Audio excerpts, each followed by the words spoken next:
ngoja nikufungue akili. Hivi unaonaga pale ambapo umemuona mtu afu ukampenda jinsi ambavyo unajisikiaga mpaka unasononeka kimoyomoyo kwamba nikimpata huyu nitafurahi sana, ananifaa kabisa. Sasa hicho ndicho ambacho dawa hii itakachowafanyia watu watakaopita karibia na maeneo ya biashara yako. Kwanza kabisa, dawa hii ukisha iseti huwa ina nguvu ya kuamsha tamaa ya kila mtu ambaye atakuwepo katika eneo ambalo yenyewe imewekwa. Unajua wafanyabiashara, hebu nisikilizeni kwanza niwaambie. Mimi napokuaga naongea hapa huwa mnaona kama najipikilisha tu. Ila kumbe haya mambo nao yatengenezaga mimi napokuaga na seti mambo nikijaga kulipua hivi. Waulize ambao wamewahi kuzitumia za kwangu, wanazijua, watakwambia. Unajua, tunapozungumzia kwenye masuala ya kuwafanya watu watoke huko walipo waje mpaka hapo kwenye biashara yako wao wenyewe, ni lazima uweke madawa yanayoweza kucheza na tamaa za watu. Dawa ambayo ina uwezo wa kuendesha tamaa za watu, tamaa ya mtu, hiyo ndiyo itakayoweza kufanya hicho unachokitaka wewe hapo kwenye biashara yako. Bila hivyo sidhani kama utavuta watu. Sasa tuje kwenye jinsi ya kuitengeneza. Hii ni miongoni mwa dawa kali sana ambazo ninaziamini 100% katika kuvuta watu wengi kwenye biashara yako.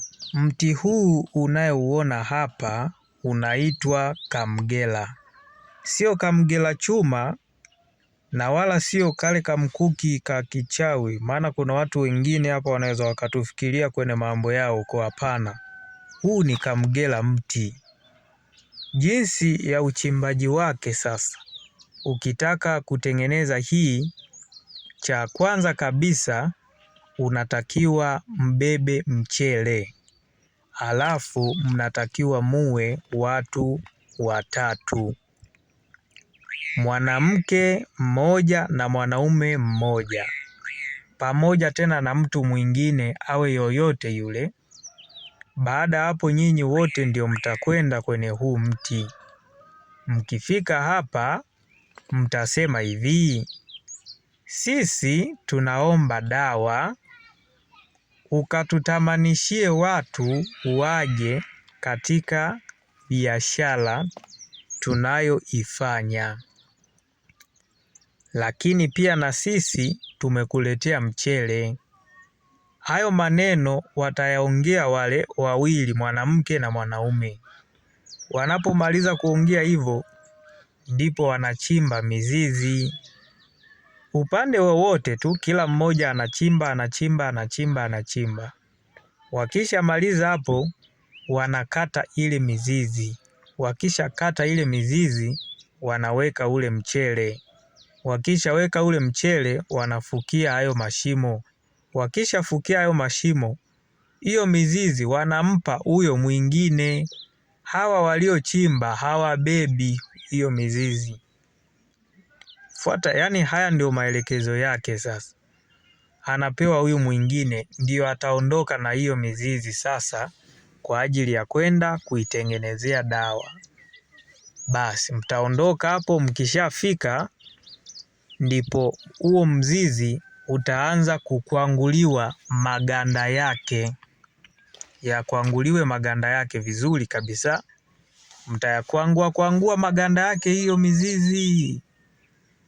Hayo maganda ndiyo sasa mtayaloweka. Mkishaloweka kidogo, mnayatwanga. Mkishatwanga, mnayanika juani. Yakisha kauka, ndio mnatwanga tena. Sasa mnapata ule unga wake. Tule tumizizi ambato twa katikati na twenyewe mnatuhifadhi vile vile. Baada ya hapo sasa, unatakiwa utafute kichwa cha ndege anaitwa nyange-nyange. Nyange-nyange nadhani kila mtu anamfahamu jinsi alivyo, na nitawaonesha na picha yake hapo nyange-nyange jinsi alivyo. Unatakiwa upate nyange-nyange mweupe. Nyange-nyange bwana, asili yake waga anaenda alafu anarudi, waga asubuhi anaenda alafu jioni anarudi. Na hawa nyange-nyange wanakuwaga wapo kama jeshi fulani, yaani lazima waende kwa mistari, alafu pia wanarudiki kwa mistari. Kwenye misafara yao kunakuwaga kuna kiongozi mpaka na watu wa mwisho. Ukisha mpata nyange-nyange, kata kichwa chake. Mara nyingi wapo watu wanao, na pia kuna watu maalum kwa ajili ya kupata hivyo vitu. Ukisha pata kichwa cha nyange-nyange, nyange-nyange huyo unatakiwa ukianike juani mpaka kikauke kabisa. Kikisha kauka unakisaga hivyo hivyo kilivyo. Ukisha kisaga hivyo hivyo kilivyo, hakikisha umekisaga vizuri, kimekauka vizuri. Ndipo unatakiwa sasa utafute chupa nyeupe, kachupa kawe kakubwa kubwa keupe, kama vile vichupa fulani vinawekewa dawa kwa ajili ya kuchomea sindano. Ukishapata hivyo vichupa vyeupe, utatafuta kakitambaa keupe kakuokota jalalani. Nenda jalalani, tafuta kakitambaa keupe ambako kalitupwa. Hako kakitambaa kachukue wewe, alafu ukafue. Ukikafua, unaenda unachukua hiyo dawa yako, ile ya mwanzo unaiweka na kichwa cha nyange-nyange unachanganya hapo, unaanza kuzichanganya kwa pamoja. Unasema, wewe dawa, kuanzia leo utafanya kazi ya kunitamanishia watu sehemu ambayo nitakwenda kukuweka. Baada hapo unaichanganya changanya vizuri kabisa. Ukisha ichanganya changanya vizuri hiyo dawa, unaigawa kwa mbili. Nusu unaweka kwenye kikopo kingine ambacho ulikuwa umehifadhi dawa mwanzo. Hiyo inayobaki kwenye hacho kakitambako, unakafunga vizuri hako kakitambaa, unakadumkiza kwenye hiyo chupa nyeupe ambayo inaonesha. Naposema chupa nyeupe namaanisha chupa ambayo huwa inaonyesha. Umeona? Ukisha kadumkiza hako kachupa huku juu, unakafunga na uzi mwekundu vizuri kabisa. Unakafunga na uzi mwekundu vizuri kwa juu, ili kuziba pale juu. Ukisha maliza kufunga hapo, sasa tuje kwenye jinsi ya kutumia dawa yetu hii. Umeona hapo, umesha maliza kutengeneza hii dawa. Yaani unapokuwa unatengeneza, unakuwa kama unacheza tu fulani hivi. Ila utakapokuja sasa kuiseti na yenyewe itakapoanza kufanya mambo yake, ndipo utakiri kwamba duniani kweli kuna maajabu. Haya, jinsi ya kutumia hii dawa, unaenda mpaka hilo eneo ambalo biashara yako ipo. Unakuwa nazo zote mbili, tule tuunga ambato ulituweka kwenye kakopo na aka kachupa. Unakuwa na mafuta ya kupaka. Umeona bwana? Basi unapofika hapo kwenye eneo lako la biashara, hako kachupa unatakiwa ukaweke juu kabisa. Kama utaweza kukaweka juu kule taa inapokaaga sawa. Yaani kivyovyote vile kikubwa kawe kamening'inia juu, utakadizainia kamba ya kuning'inia hivi. Kabla hujakapandisha pale juu, utachukua mafuta kidogo, mafuta ya kupaka mtu. Utachukua mafuta kidogo utayaweka mkononi mwako. Ukishachukua mafuta kidogo ukayaweka kwenye mkononi mwako, utachukua ile dawa ambayo uliweka kwenye kakopo, utaichota na yenyewe kidogo kwa vidole viwili, ndipo utaanza kuinyunyuzia kwenye hayo mafuta. Utaanza kusema hivi: wewe dawa, ninakuchanganya kwenye haya mafuta, na mimi ninakuomba mtu yoyote ambaye huwa anayatumia haya mafuta uweze kumuinulia tamaa yake, atamani vitu vilivyopo karibu na wewe utakapokuwepo umepakwa. Baada ya kusema hivyo, hapo ulikuwa unaongea huku unanyunyuzia, unaanza kuichanganya tena hiyo dawa hapo pamoja na mafuta. Unasema wewe dawa, inakuchanganya pamoja na haya mafuta.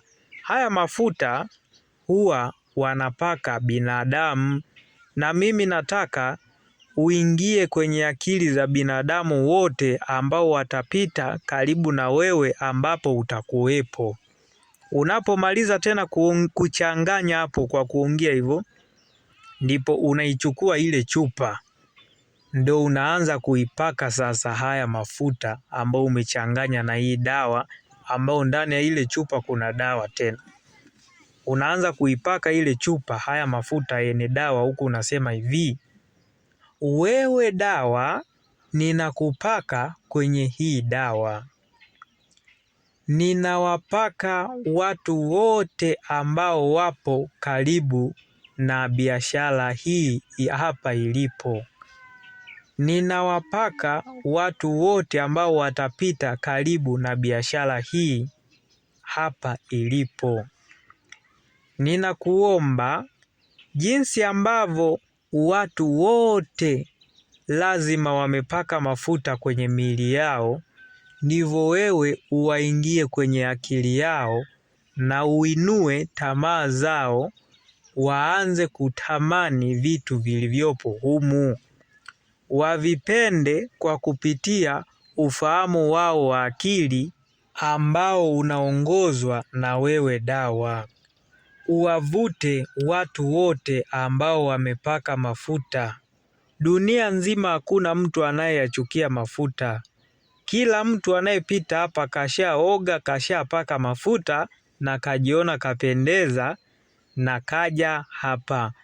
Kwa hiyo atakapopita hapo yoyote, umvute na umtamanishe kwa matamanio yake yote aje hapa.